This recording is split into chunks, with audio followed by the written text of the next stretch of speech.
राष्ट्रीय स्वयंसेवक संघ और बीजेपी की एक बेहद अहम समन्वय बैठक आज 15 जून को नागपुर में हो रही है। संघ के रेशम बाग स्थित कार्यालय में होने वाली इस बैठक में संघ के सभी 32 संगठनों के प्रतिनिधि हिस्सा ले रहे हैं और इसी के तहत जानकारी सामने आई है कि इस बैठक में बीजेपी के बड़े नेता और पदाधिकारी भी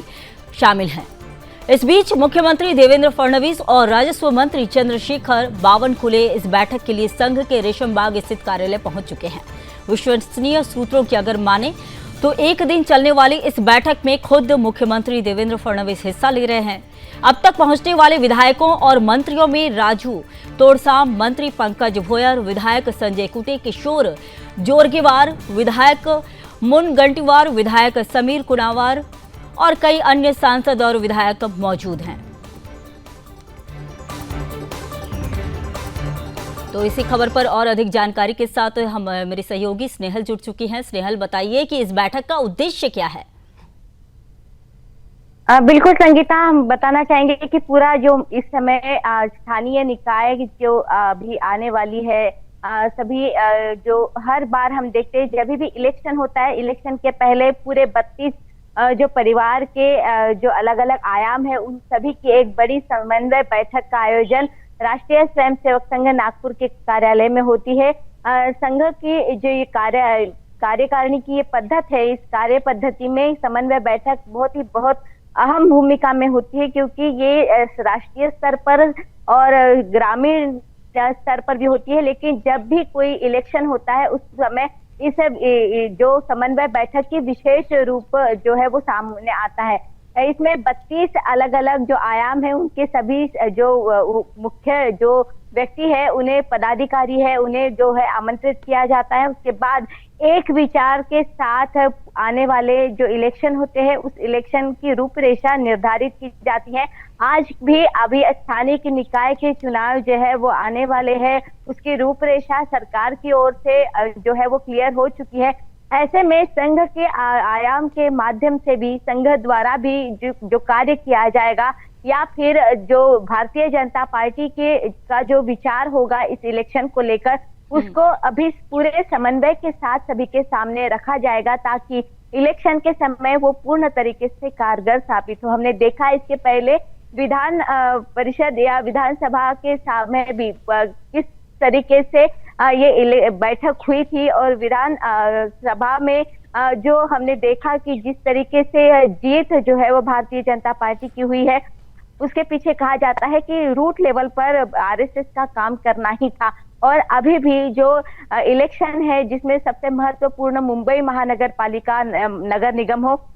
नासिक है, पूना, चिंचवड़, नागपुर, संभाजी नगर, ऐसे बड़े बड़े जगह की भी अब इलेक्शन है। और ऐसे में इन सभी जगह पर फिर से अगर जीत हासिल करनी है तो उसकी रूपरेखा क्या होगी, क्योंकि भारतीय जनता पार्टी जो है वो पूर्ण तरीके से अपने स्वयं सेवक को, अपने कार्यकर्ताओं को समन्वय के साथ। स्नेहल, ये बताइए कि संघ के किन प्रमुख पदाधिकारी इस बैठक में, किन की मौजूदगी है, कौन कौन से लोग इस बैठक में मौजूद है, इसकी थोड़ी जानकारी दीजिए पूरी। बिल्कुल, यहाँ पर नागपुर जो कह सकते हैं कि प्रांत है, ये सब पूरे विदर्भ प्रांत के जितने भी प्रमुख अधिकारी है उसमें नागपुर शहर में गोविंद शेंडे जो है वो विश्व हिंदू परिषद के माध्यम से उपस्थित है। गणेश जी शेट्टे जो प्रांत के संयोजक है वो उपस्थित है। उसी तरीके के प्रांत के जितने भी अधिकारी है, प्रांत के जितने भी संगठन के प्रमुख है, जैसे राष्ट्रीय स्वयंसेवक संघ के सभी पदाधिकारी हो गए, उसके साथ अखिल भारतीय जो सहकार भारती है, संस्कार भारती है, मजदूर संगठन है, विद्यार्थी परिषद है, जो पूरे 32 आयाम के जितने भी प्रमुख लोग हैं वो इस बैठक में शामिल है। क्योंकि इस बैठक में एक विचार जो है वो आगे दिया जाएगा कि आने वाले समय के जो इलेक्शन है, ये जो नगर निगम के चुनाव है, स्थानिक निकाय चुनाव है, उसे किस एंगल से देखना है, किस एंगल से उसे प्रमोट करना है और किस एंगल से उसका प्रचार, यानी कि पूरी तरह से रणनीतिक चर्चा की जाएगी। जैसा कि आप बता रही है कि आने वाले समय में निकाय का चुनाव भी होना है। और देखिए, जैसा कि ये भी कहा जा रहा है कि जो अपडेट हमारे पास आ रहे हैं, सीएम खुद भी मौजूद है, तो क्या लग रहा है कि किस तरह की रणनीतिक चर्चा होगी निकाय चुनाव को लेकर? बिल्कुल पूरे दिन भर में जो है मुख्यमंत्री इस पूरे समन्वय बैठक में किसी एक हिस्से में वो शामिल होने वाले हैं। अभी नागपुर शहर में वो है, लेकिन अब तक वो संघ के मुख्य बिल्डिंग तक वो अभी तक आए नहीं है। हालांकि कितने बाकी जो विधायक है जो भारतीय जनता पार्टी के ही और नागपुर शहर के पालक मंत्री है, राजस्व मंत्री है बावनकुळे जी, वो भी यहाँ पर उपस्थित है। लेकिन पूरे दिन भर में एक शेड्यूल जो है वो मुख्यमंत्री खुद आएंगे और वो पूरा जो है वो ब्रीफिंग भी करेंगे और साथ में क्या उनको सूचना मिलती है, क्योंकि संघ की सूचना, क्योंकि वो पितृ स्थान है संघ के लिए, संघ भारतीय जनता पार्टी के लिए, और संघ के माध्यम से जो भी सूचना आती है वो मातृ स्थान पर होती है। एक माँ का